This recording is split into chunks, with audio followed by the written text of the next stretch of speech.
Espace TV, le 22h.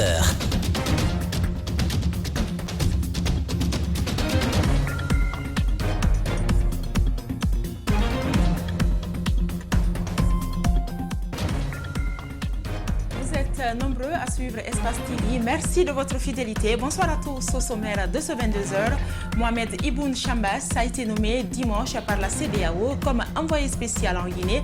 Même si le diplomate ghanéen a été au cœur de tous les soubresauts que le pays a traversés ces dernières années, son choix ne fait pas l'unanimité au sein bien de la classe politique que dans l'opinion. Vous les entendrez dans ce 22h.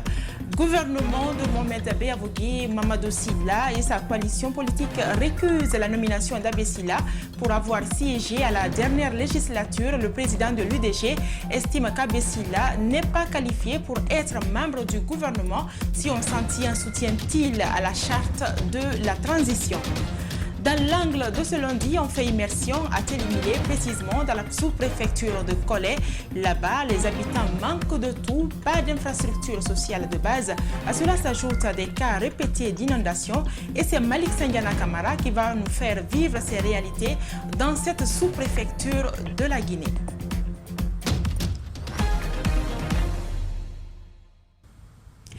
Bienvenue à tous. La nomination d'Ibn Chambas par la CEDEAO pour renforcer le dialogue dans la crise guinéenne ne fait pas l'unanimité si certains acteurs politiques pensent qu'il pourrait rassurer en changeant de stratégie. D'autres de la société civile pensent qu'il n'est pas le bon choix à cause du manque de résultats dans les précédentes crises qu'il a gérées en Guinée. Antoinette Dédé Onivogui, Mariam Fodé Camara et Ibrahim Souma ont rencontré quelques-uns. Suivez. Depuis plus d'une décennie, Ibn Chambas intervient dans les crises en Guinée, ce qui fait de ce fonctionnaire international un fin connaisseur de la situation guinéenne. Pour le président du BL, l'envoyé spécial de la CEDEAO pour la crise guinéenne pourrait réussir à condition qu'il se trouve une nouvelle méthode. Il a géré plusieurs crises avant, mais nous sommes encore en crise. Ça veut dire que la gestion des crises passées n'a pas été tout à fait une réussite. Cette fois, nous voulons que ça réussisse. Et pour que ça réussisse, il faut qu'on nous écoute. Si Chambas, en venant, est prêt à réexaminer la situation de notre pays et à se trouver une méthode nouvelle, peut-être que le résultat cette fois sera différent. Pour cet activiste de la société civile, Ibn Chambas n'est pas le bon choix. Il a échoué. Cela s'explique par le manque de résultats dans les crises précédentes qu'il a gérées en Guinée. Depuis 13 ans, il est venu, il a échoué dans toutes les médiations. Je crois que dans la situation où on se trouve, il ne faudrait pas qu'on nous amène encore cet individu qui a montré toutes ses limites. La crise s'est installée entre Chambas et les Guinéens. C'est pourquoi les Guinéens devraient se mettre ensemble, martèle Fatou Baldé Sané. Il faut que les Guinéens se mettent ensemble pour que diplomatiquement, on le récuse afin qu'on nous envoie une personne avec laquelle on peut parler. Parce que les hommes qui nous ont envoyés ici, ces derniers temps pour résoudre la crise, particulièrement Mohamed Ibn Chambas, ils n'ont pu rien faire. Les organisations de la société civile seraient en train de se réunir pour écrire l'exposé des motifs du refus d'accepter Mohamed Ibn Chambas pour faire parvenir acquis de droit.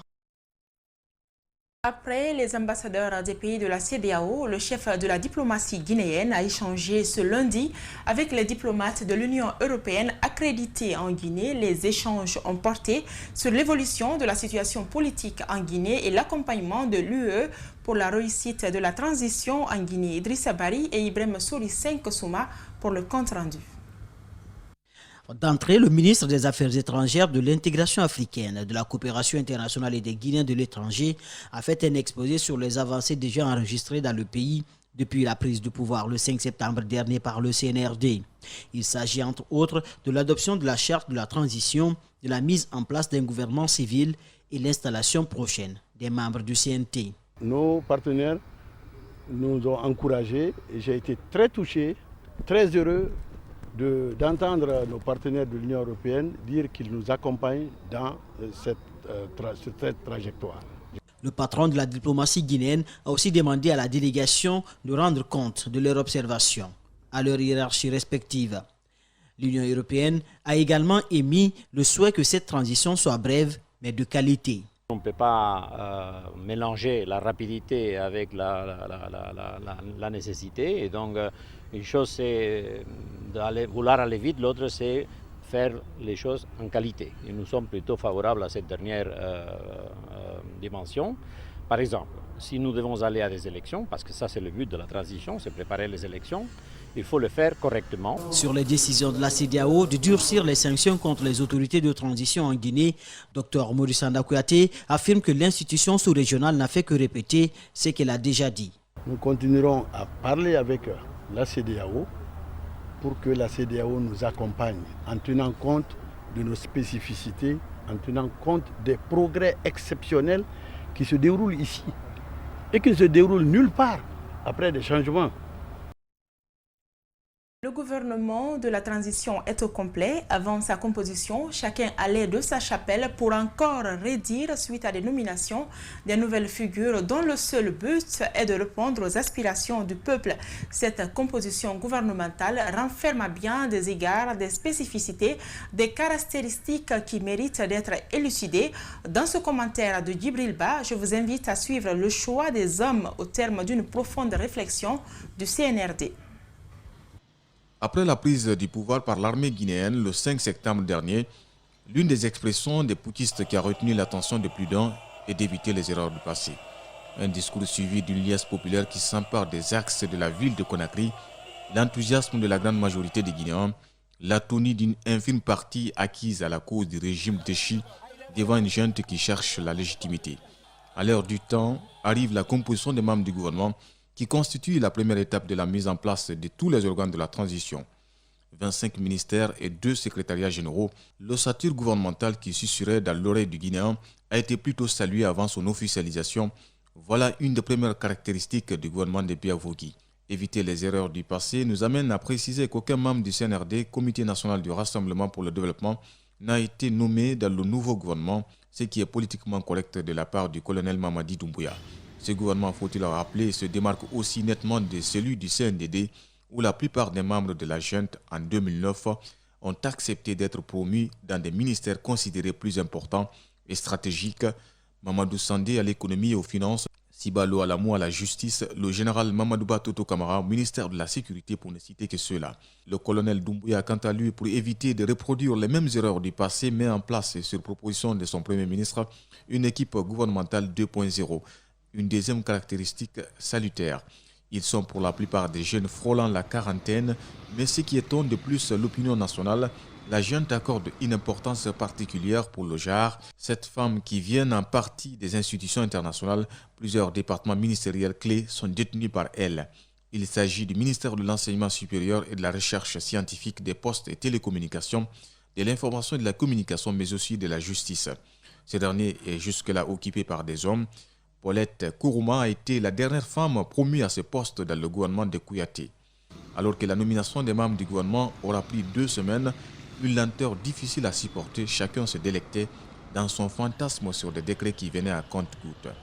Le chef de la junte, évoluant lentement mais sûrement, a su composer en répondant aux attentes de toutes les composantes de la Guinée. Reste à savoir si ces ministres poseront des actes significatifs pendant cette transition dont la durée n'est pas encore connue. Par ailleurs, des voix s'élèvent pour contester certains membres de l'équipe dirigée par Mohamed Biavogui.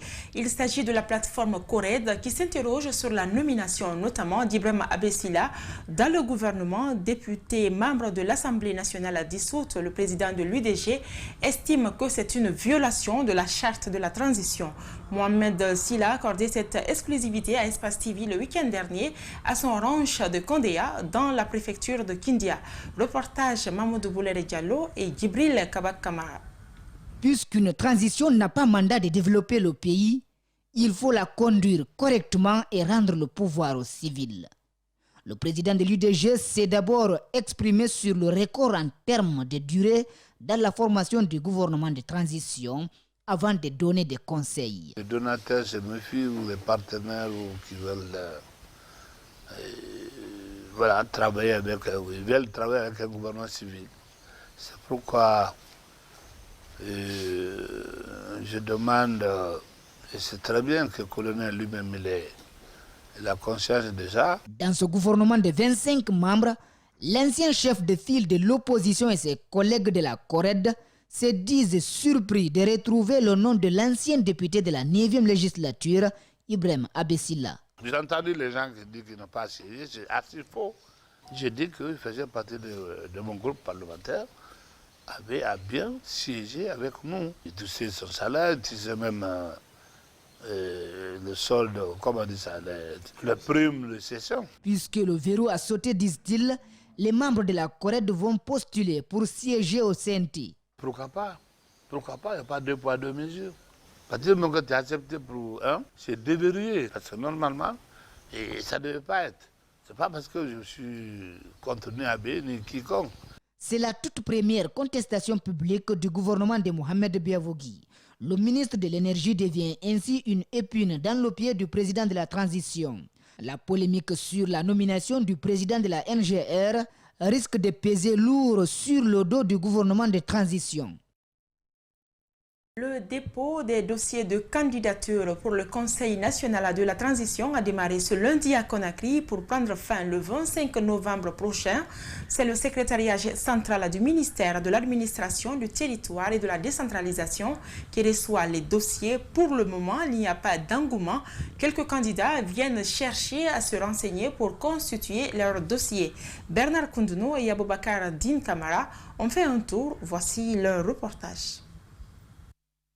Premier jour du dépôt des dossiers de candidature pour la représentativité au sein du Conseil national de la transition.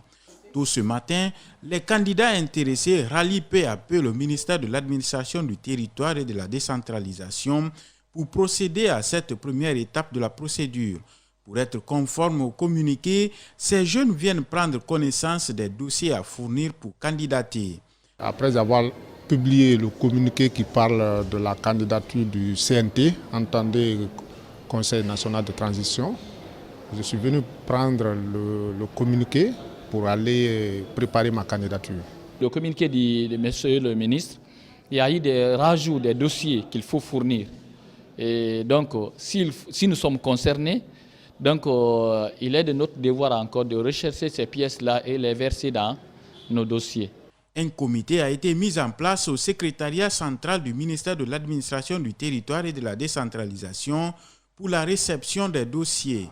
Pour le moment, pas assez d'engouement, affirment les responsables. C'est ce matin que nous avons reçu le communiqué, comme quoi les partis doivent déposer leur liste pour le CNT.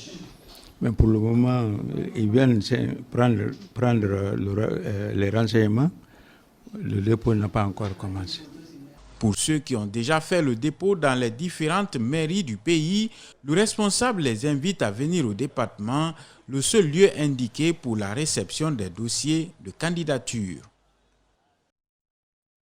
Le ministre du Budget était ce lundi à la direction de la douane pour une prise de contact. Moussa Cissé a échangé avec les responsables sur la digitalisation des dossiers, la performance. Le pays n'est pas en transit, mais en transition, a souligné le ministre qui a demandé au personnel de travailler pour l'honneur, le bonheur et la grandeur de la Guinée. Explication, Mamadou Sadio Baldé. Le nouveau ministre du Budget et ses proches collaborateurs se sont rendus à la direction de la douane pour une prise de contact. Moussa Cissé a voulu rencontrer le personnel pour passer les messages du chef de l'État et du chef du gouvernement. Pérenniser les acquis, accentuer la performance et surtout l'équité sont constamment revenus dans les entretiens.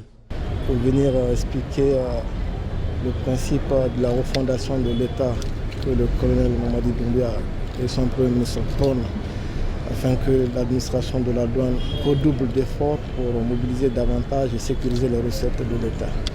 J'ai passé le message aux douaniers pour dire que nous sommes en transition, mais nous ne sommes pas en transit, nous ne sommes pas arrêtés. La sécurisation des recettes passe par la digitalisation du secteur. Des directives ont été prises pour que les responsables fassent appliquer les instructions du gouvernement et poursuivre les réformes déjà engagées. Les directives ont été données. Il faut qu'ils accentuent la digitalisation parce que dans les prochains mois, ils ont pris l'engagement qu'il n'y aurait plus de liquide qui circulerait à la douane, ce qui va nous permettre de sécuriser les recettes et de faire face aux dépenses de l'État. Les messages sont passés. Le nouveau directeur de la douane a pris l'engagement de s'inscrire dans la dynamique, servir aujourd'hui pour préparer l'avenir. Nous, en ce qui nous concerne, nous nous sommes engagés à serrer la ceinture, à redoubler d'efforts pour que on dise demain, après-demain, comme c'est l'orientation du gouvernement de M. le Premier ministre et de M. le colonel Madi Doumbouya, qui invite les cadres à plus d'honnêteté, à plus d'efforts dans le travail, à l'équité fiscale. En quittant les travailleurs de la douane, le ministre du Budget les a invités à se faire violence pour l'honneur, le bonheur et la grandeur de la Guinée. Lancement officiel d'une session de formation de renforcement des capacités des hauts cadres de l'administration publique ce lundi à Conakry. Elle est initiée par le gouvernement guinéen en collaboration avec la République belge dans le projet Parcours d'accompagnement. Durant plusieurs jours, les directeurs adjoints des différents ministères bénéficieront des connaissances en politique publique. Aliouba et Ali Badara Kamara, reportage. C'est un séminaire de formation organisé à l'intention des hauts cadres du ministère du Travail et de la fonction publique et plusieurs autres départements. Il porte essentiellement sur la formation des politiques publiques pour une orientation administrative structurée dans l'accomplissement des missions étatiques. La formation s'inscrit dans le cadre du projet Parcours d'accompagnement à l'acquisition d'un savoir-être et d'un savoir-faire dans la conduite de l'action publique. Ce projet, dans sa première phase, consiste à former 20 directeurs nationaux et adjoints pour renforcer leurs compétences sur les nouvelles façons de travailler pour qu'ils soient en mesure d'insuffler une nouvelle dynamique dans les structures d'attache.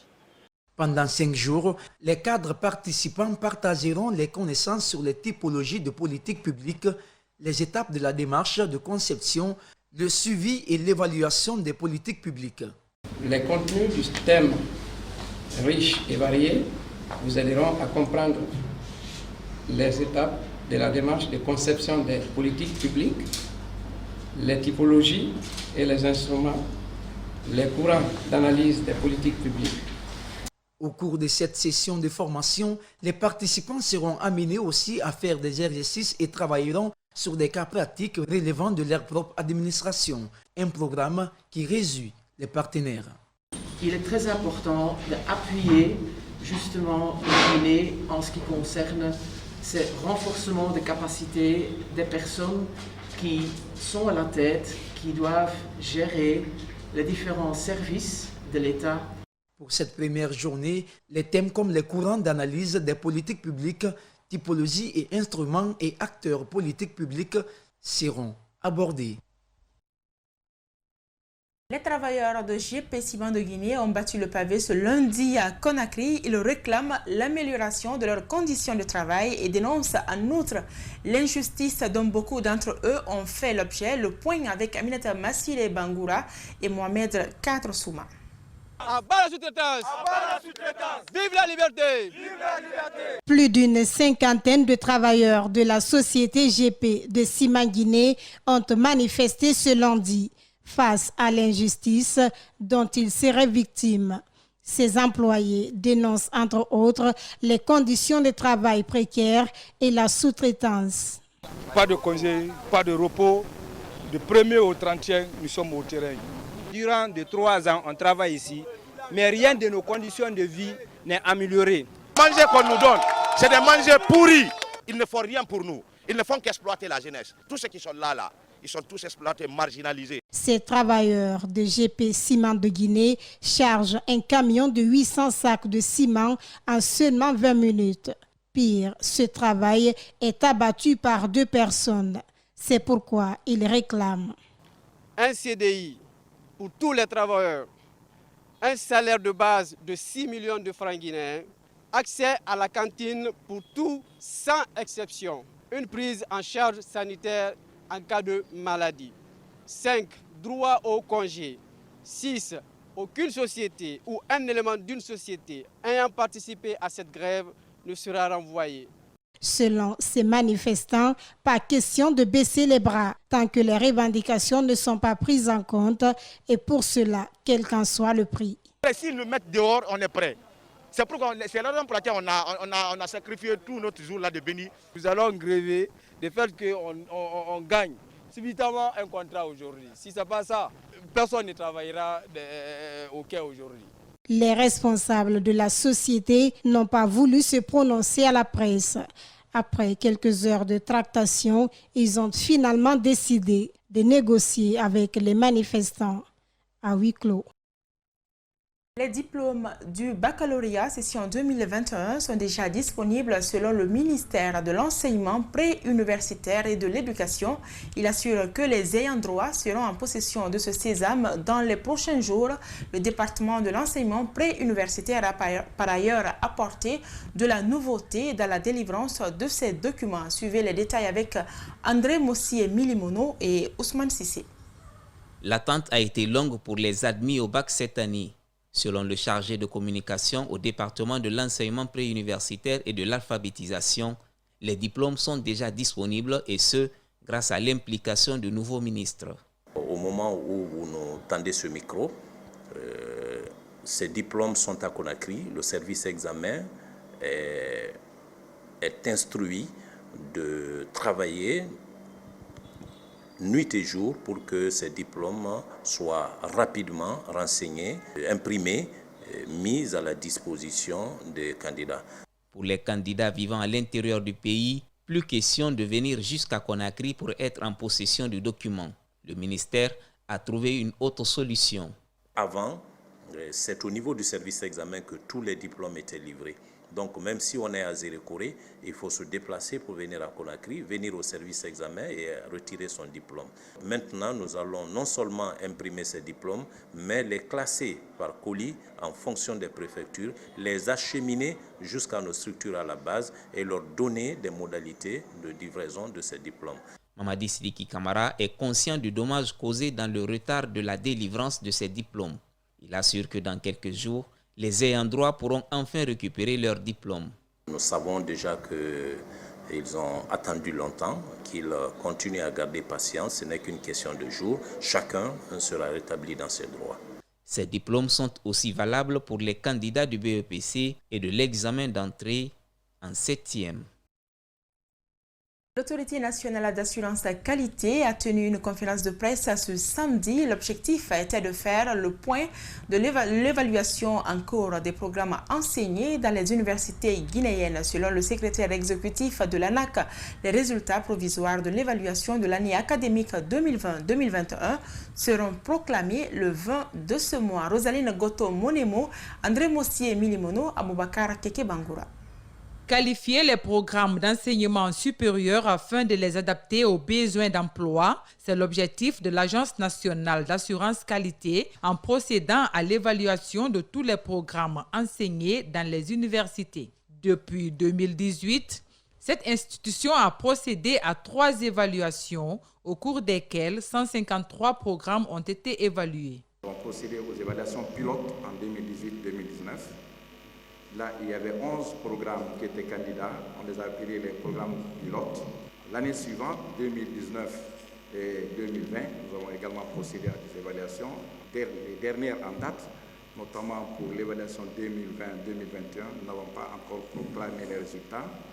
Concernant les évaluations en cours, le professeur Cabinet Oularé donne les raisons du retard dans leur publication tout en rassurant que les résultats provisoires seront proclamés très bientôt. Nous devons reconnaître que le processus d'évaluation a pris du retard à cause de difficultés que les institutions ont à mobiliser les ressources, à mobiliser les ressources humaines, les ressources financières. Selon notre manuel de gestion des procédures d'assurance qualité, un manuel est une procédure pour pouvoir évaluer dans les temps et dans les délais les différents programmes.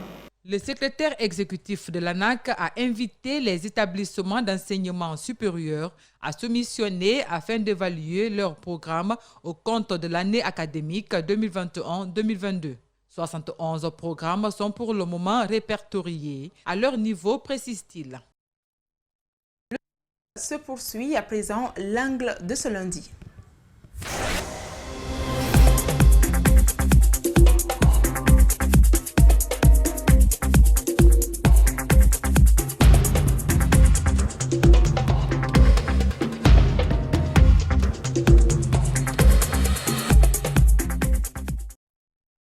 Tremblements de terre, inondations, naufrages et manque d'infrastructures sociales de base, ce sont entre autres difficultés auxquelles les habitants de Konkouré, Taïré, Sokia et autres dans la sous-préfecture de Kolé sont confrontés depuis, disent-ils, la construction du barrage hydroélectrique Swapiti. Entre peur et inquiétude, ils disent tirer le diable par la queue.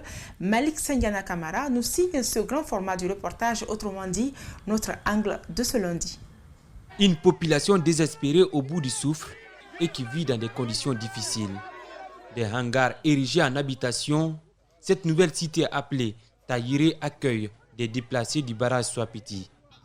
Nous suivons ce père de famille, marié à 3 femmes.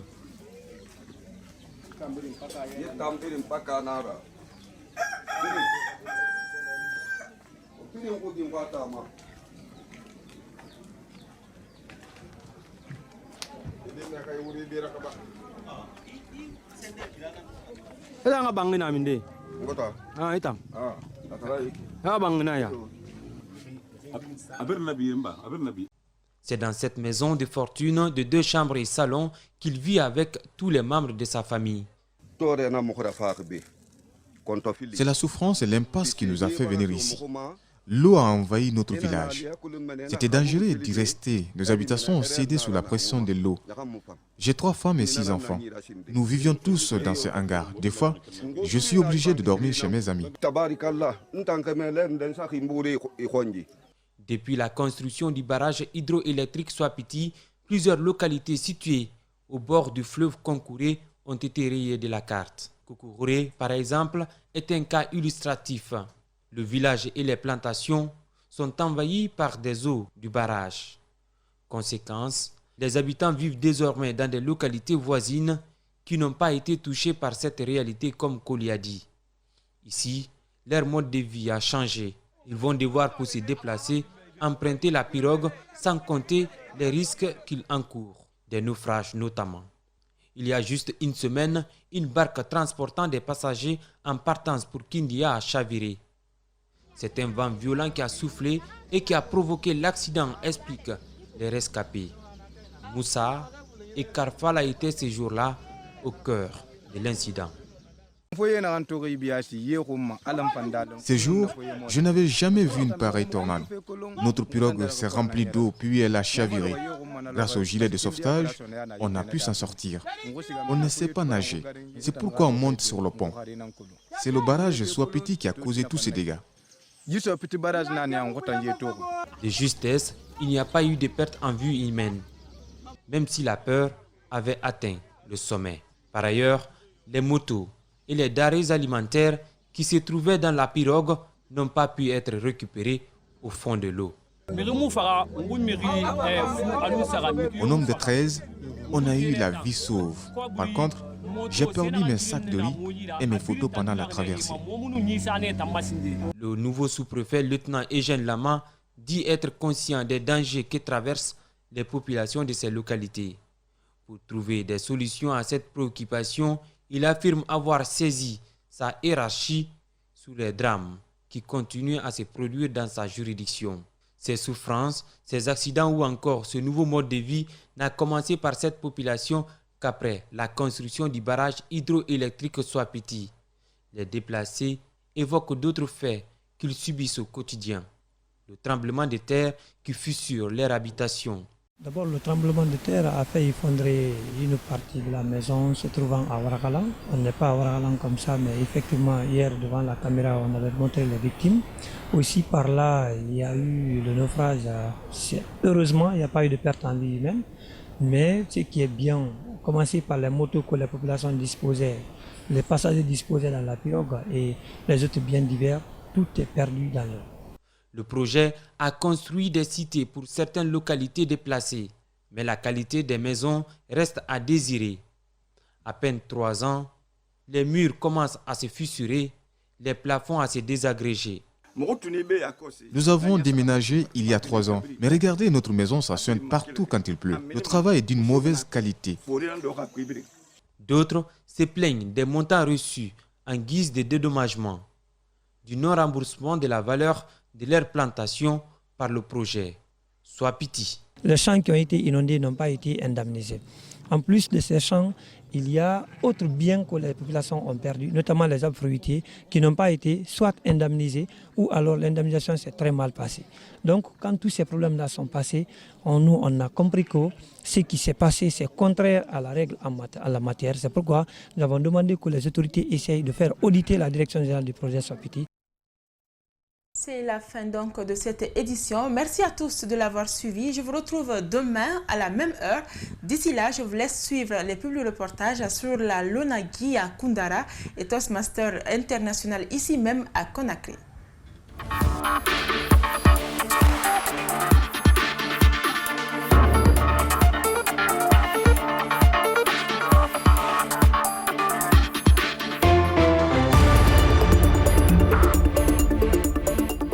À Koundara, c'est un gagnant heureux qui a été reçu par la Lonagui. Rentré dans le Badiar, Ba Omar devient parieur de loto il y a environ 3 mois. Aujourd'hui, le voilà millionnaire. Avec une mise de 2000 francs guinéens dans l'option Chance Plus, c'est 40 millions qu'il remporte. Le plus gros montant gagné dans la zone de Koundara depuis le lancement du loto dans cette préfecture. Je demande à tous les parieurs de continuer à jouer, de continuer à persévérer. Un jour, ça viendra. Et j'ai joué les 4 chiffres que j'avais choisis comme Sens Plus. Et c'est venu comme ça, comme je l'ai dit. Donc là, aujourd'hui, ils m'ont donné l'argent et je suis très content. La cérémonie de remise a eu lieu dans les locaux de la préfecture de Koundara. C'est le préfet, colonel Bangali Kamara, qui a été désigné par la Lonagui pour remettre les 40 millions aux gagnants. Je souhaite que dans ma préfecture, qu'il y ait autant de chanceux que M. Ba. Cela permet à M. Ba de quitter le stade de la pauvreté vers un nouveau statut dans la société. Je suis heureux de recevoir cette somme et je remercie M. le préfet et tous ses compagnons et la Lonagui. L'agence locale de la Lonagui de Koundara rassure que le pari reste une réalité. Elle est joyeuse du fait que le gain est revenu à un parieur du Badiar. Donc j'encourage les parieurs de miser. La mise minimum c'est 2000 francs guinéens. 2000 francs minimum. On peut miser 3 000, 4 000, 5 000 en fonction de moi, mais la mise minimum c'est 2000 francs guinéens. J'encourage tous les parieurs de miser pour tenter leur chance à avoir de 400 millions. Avec 2000 francs, on peut avoir 400 millions. En loto, dont nous parlons là, nous avons 3 types de paris. Nous avons le NAP, nous avons le Sens Plus, nous avons le Turbo. L'occasion a été mise à profit pour encourager les parieurs à miser plus pour devenir millionnaires. À l'image de Oumar Ba, cet heureux gagnant dont l'auto a changé la vie. Il rentre le cœur tranquille en famille. Il n'est pas donné à tout le monde de prendre la parole en public et exprimer ses idées ou défendre son opinion. Au concours d'art oratoire organisé par Toastmaster International, les techniques d'expression des candidats sont foncièrement scrutées pour détecter les meilleurs parmi eux. La plupart des personnes qui sont là sont empreintes d'humilité. L'objectif n'est pas forcément de gagner, mais l'objectif c'est de s'améliorer tous les jours. Et nous faisons des sessions, parce que Toastmaster, je le disais tout à l'heure, nous avons 12 clubs en Guinée. Nous faisons des sessions au cours desquelles nous venons nous exercer à la prise de parole. Ce concours est aussi un tremplin pour les candidats. L'évaluation se passe en anglais, mais aussi en français, pour que chacun puisse faire valoir son talent de leader. Certains candidats ont réussi à se distinguer. Alors, il y a des candidats qui ont réussi à se surpasser ce soir, d'autres qui ont réussi à apprendre au moins quelque chose. Parce que je ne vous apprends rien en vous disant que participer à un concours n'est point une perte de temps, mais plutôt une occasion, une nouvelle occasion d'apprendre de nouvelles choses. Le dernier message que j'ai réellement envie de donner à tous les jeunes, c'est de sortir de l'ombre. L'être humain que nous sommes, surtout nous jeunes Guinéens, nous sommes remplis de potentiel insoupçonné. Mais ce potentiel, il ne peut se révéler que lorsque nous sortons de l'ombre. Kadia Touba, passionné de la communication, dit être ravi de tenter une nouvelle expérience, surtout en discours humoristique. Et le côté humoristique, c'est quelque chose que je n'avais jamais expérimenté. M'atteler à un tel exercice me permettra de me renforcer, d'apprendre, de prendre des suggestions, ainsi de suite. Donc, ça contribue de façon directe ou indirecte pour moi. Même si aujourd'hui, je ne le sens pas, mais plus tard, ça peut contribuer à ma formation. L'invite est faite aux jeunes à venir prendre part à ce concours pour une ouverture d'esprit. Toastmaster International est une association éducative qui dispose déjà 12 clubs en Guinée.